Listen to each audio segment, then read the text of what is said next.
Welcome, Chosen X.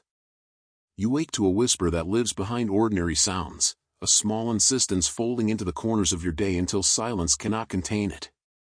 Morning feels borrowed, a bell is struck at the base of your nerves and left a pattern you cannot ignore. This is not a coincidence. The sensation runs like a mapped current through muscle and thought, familiar without origin, ancient without age, and it reshapes the room inside your chest. You have learned the geography of solitude, where privacy becomes a lens that sharpens perception. In that private landscape, attention grows precise. When you lean into soundless signals others miss, compassion becomes an instrument tuned to nuance. Solitude is not exile here, but the field where listening deepens. It gives you the measure to hold both sorrow and gladness without dissolving into either. Small proofs appear, a stranger's paused step, an unshared joke that rings hollow, a hand that hesitates over a mailbox. Those fragments assemble into a pattern you can read. You learn the grammar of quiet distress, the syntax of hidden hope. Every understanding is a small apprenticeship in turning pressure into ease. You trace what is bruised and discover methods to ease its edges. You are chosen not by request but because steadiness sought you out. That steadiness is a practiced craft, carved from nights of honest reckoning and mornings of slow return. You refine speech until words function as instruments rather than blows. You practice restraint until interruptions fail to displace you. You learn to let silence gather meaning like rainwater in a basin.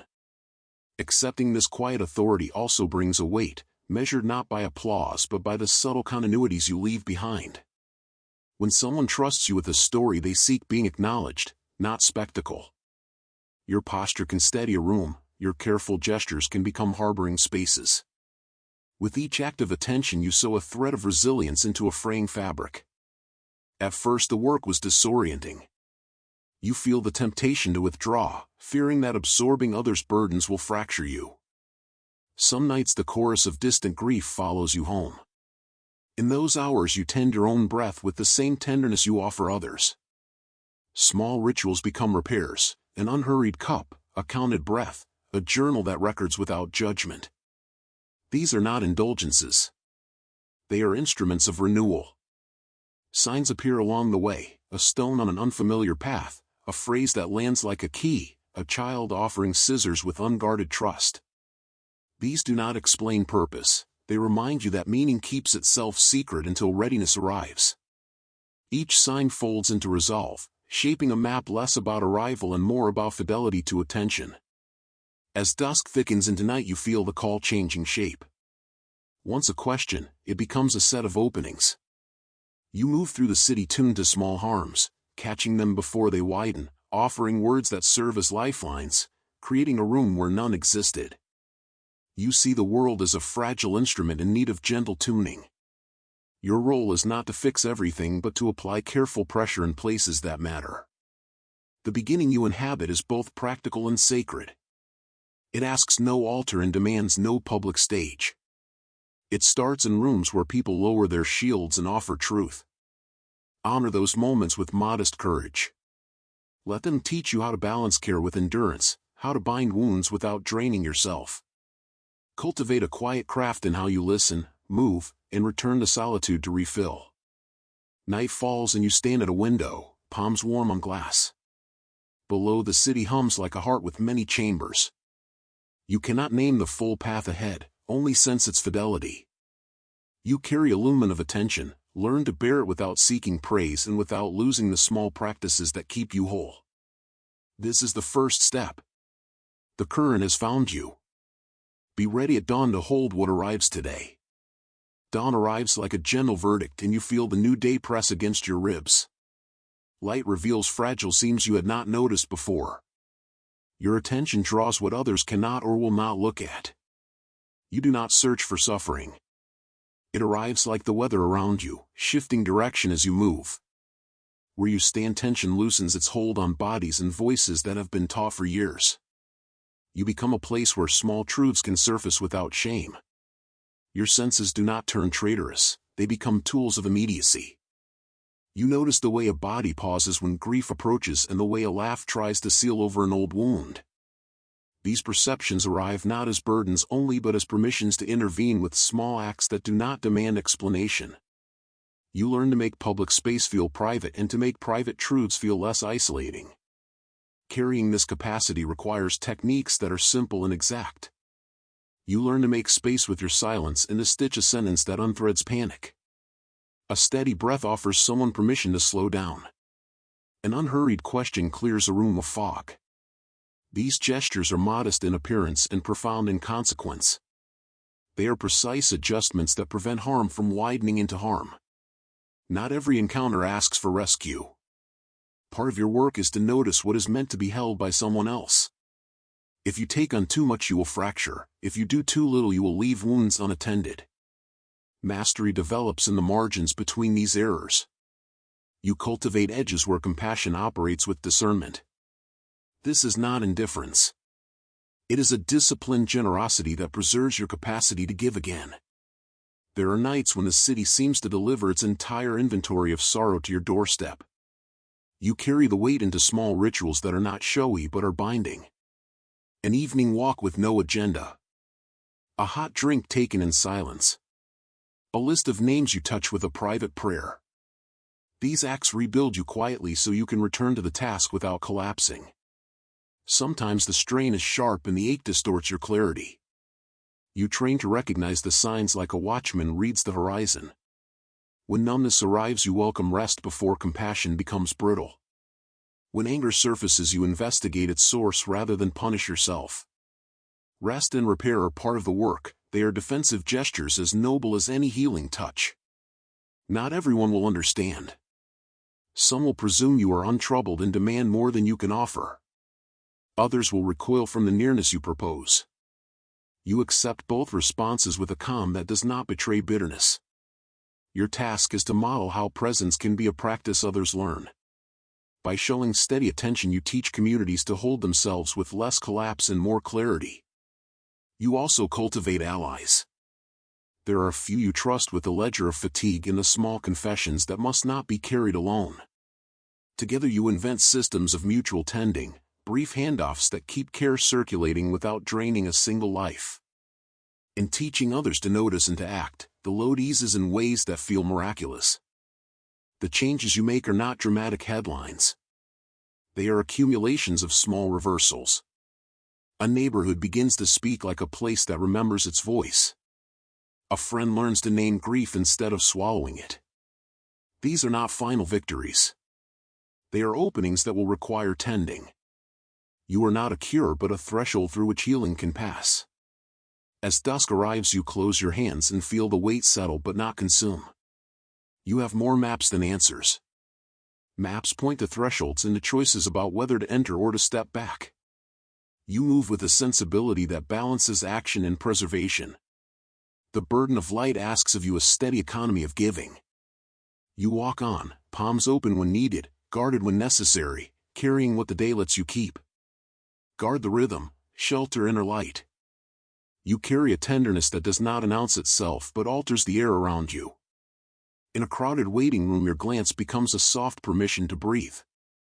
In a corridor where accusations circle like restless birds, your presence folds into the silence and creates a small clearing for truth to breathe. This is not showmanship. It is practice cultivated through years of listening and restraint. Each moment of restraint builds a reservoir that you later draw from without spectacle. You commit to a covenant that has no parchment yet binds you more firmly than any oath.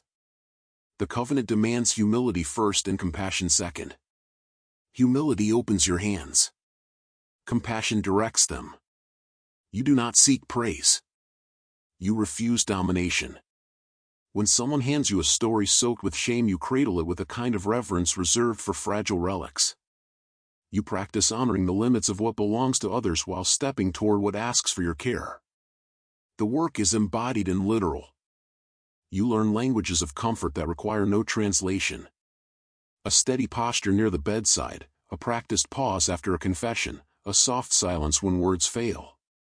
These are technical skills as much as virtues.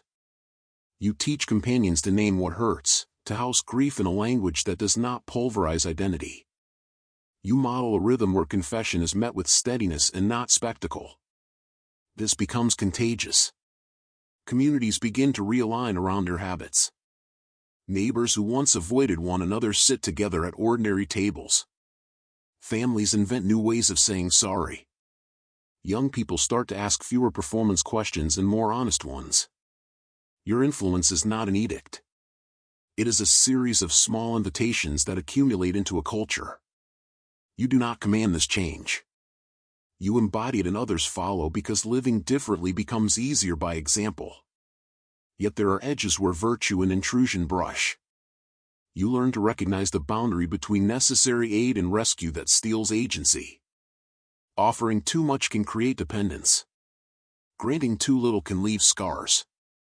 Mastery takes place in a narrow field between these harms. You cultivate patience as a tool to hold space while autonomy regains shape. In private, you examine motives without cruelty. You are honest about the relief you may feel when another recovers and leaves you less burdened. You are aware of the subtle hunger for gratitude that sometimes rises. Naming such impulses strips them of their power. Then you return to the work with clearer intent. The covenant asks of you rituals that are both austere and tender. You learn to celebrate small recoveries as though they were miracles. You carve out time for quiet review and sometimes for lamentation. You insist on shared accountability with others who tend the same wounded places so your care does not concentrate into a single fragile lamp. Love in your practice is active and disciplined. It is not a feeling only but a set of repeated choices that shape the world through patient repetition. When rage threatens to unmake an encounter, you choose steadiness. When boredom tempts you to look away, you return. These choices are the architecture of trust. As moonlight settles on your neighborhood, you sense how deep the covenant runs. It is not merely a way to comfort individuals. It is a repair of connective tissue that is frayed under hurry and armor. You have learned to move without spectacle to change how people meet one another. There is a quiet authority in this. The next stage will test whether your authority can withstand storms. You prepare to cross that test with steady breath and hands that know how to mend.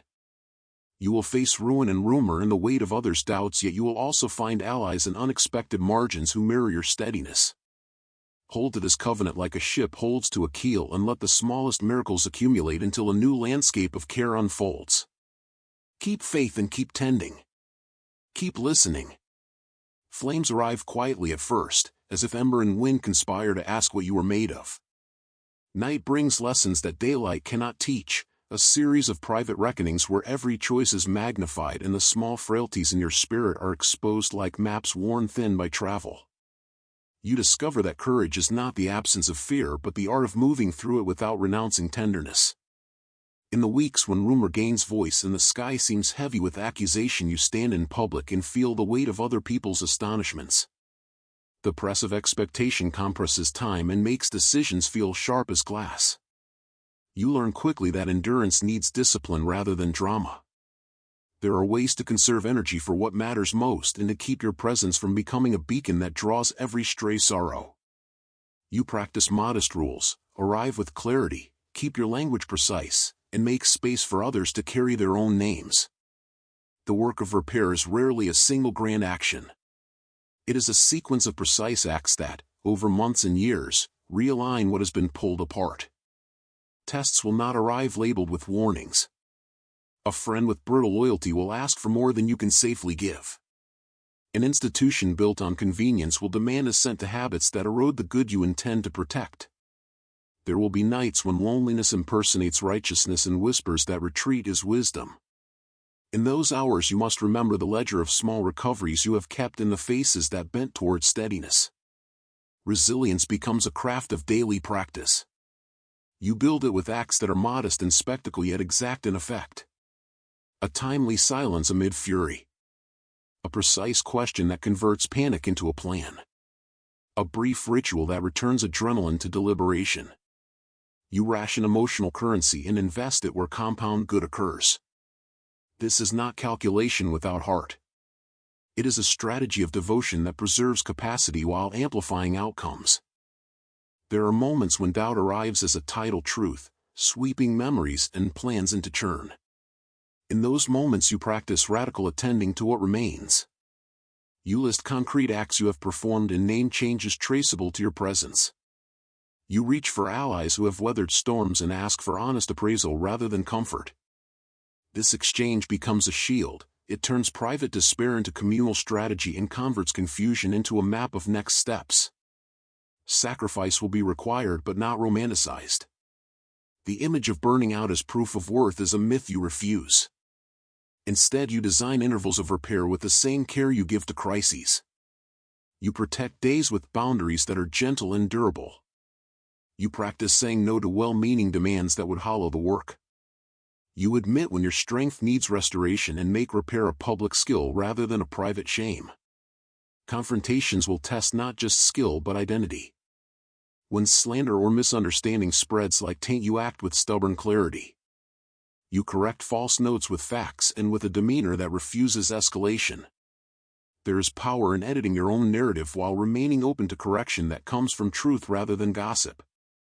This posture preserves trust and deters those who feed on chaos. Through it all, you find the deepest victories are small and often unseen. A child who sleeps through the night. A neighbor who stops flinching at loud voices. A council that accepts a new protocol to tend the bereaved. These increments stitch a different world slowly yet irreversibly. You measure progress in tenderness rather than headlines. As the storm loosens and the first cleansed air returns, you stand with callous patience and a clarified purpose. The trial reveals brutal seams and unexpected strengths that live there. You take stock, mend what can be mended, and release what cannot be carried forward. Then you step toward the next horizon with hands that remember how to repair and a heart calibrated to danger and grace. The road beyond this test asks for subtler courage, the kind that chooses empathy even when it costs everything. You pause at the threshold, knowing that what follows will demand not only courage but also steadier compassion that can hold contradiction. Breathe and gather the familiar implements of care, the small liturgies that restore you. Walk forward without fear, for the trial has tempered you and the next chapter will call you to another kind of fidelity. At the edge of everything, you have learned how to sit with silence so truth may settle. Where confusion once crowded your thoughts, a clearer map forms from patient work. You sense patterns in tender gestures and find a language for what cannot be spoken. Completion does not arrive as a single answer but as a deeper knowing carried into ordinary days. Your hands remember how to touch without pressure, how to hold a moment so someone else can breathe. Lessons of sacrifice and endurance have refined you into someone who moves with intention rather than force. You no longer react to need, you select places where attention yields renewal. This selection is stewardship, a careful tending that honors both mourner and shared fabric. People who once turned away now pause and listen. Small practices become an ecosystem of care, repeated kindness, and rewriting expectations. Communities rebuilt by such habits reclaim rhythm one ordinary morning at a time. As dusk settles, you reflect on the arc of service you have woven.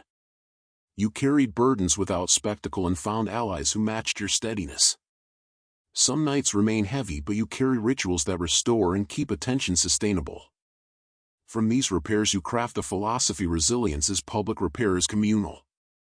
Where rumor once loosened trust, you applied clarity and patience. Where doubt threatened resolve, you answered with steady presence. Those actions accumulate into a public memory that favors healing over chaos. A new layer of work unfolds. Wisdom inherited from trials must become teachable. Without grand claims, you model care so others copy and adapt. You stage brief trainings at kitchen tables and park benches, showing small moves that steady frantic rooms. Each demonstration seeds one more keeper of space. Each keeper multiplies quiet repair across neighborhoods. This growth does not scorch the landscape but creates a network of gentle competence that catches suffering before it fractures life. You design private rituals that anchor your water taken at dusk, a list of names held without judgment, a line of verse that sharpens intention. These rites resist spectacle and ensure service does not hollow your sender. Some thresholds require you to shift roles from mender to witness. At those gates you release the urge to own outcomes and learn to love the process. Language shifts from fixing to accompanying, from solving to guiding. Impact is measured by how many can now carry burdens with renewed skill. This quiet victory endures. In waning hours an invitation arrives like a familiar bell, soothing yet new enough to inspire. It speaks of gatherings where sight and sound amplify the lessons you embody. The invitation includes a recorded horizon where visual presence extends the guidance you have learned. View that offering with the same care you bring to a bedside. It will reveal gestures to mirror and hold silences that teach. If the work resonates, make a modest pledge. Subscribe so the conversation continues into mornings and evenings that follow. Enable notifications to be summoned when new gatherings form and when the next chapter appears. Subscription is not a commodity, it is a covenant between a learner and a wider circle of tending hearts. When alerts arrive, you will be invited back into practice, not spectacle. Choose this path if it helps you hold steadiness. Carry light into common rooms, let lessons multiply, and return often to the moving images that serve as a seedbed of renewal. Share these practices with those whose hands tremble under burden, and invite quiet apprentices into small circles of support. By offering witness and technique, you help build a durable culture that honors fragility while cultivating courage. Return to the visual portal whenever you need refreshment or instruction, and allow what you see to shape how you move among others. Stay steady and keep tending.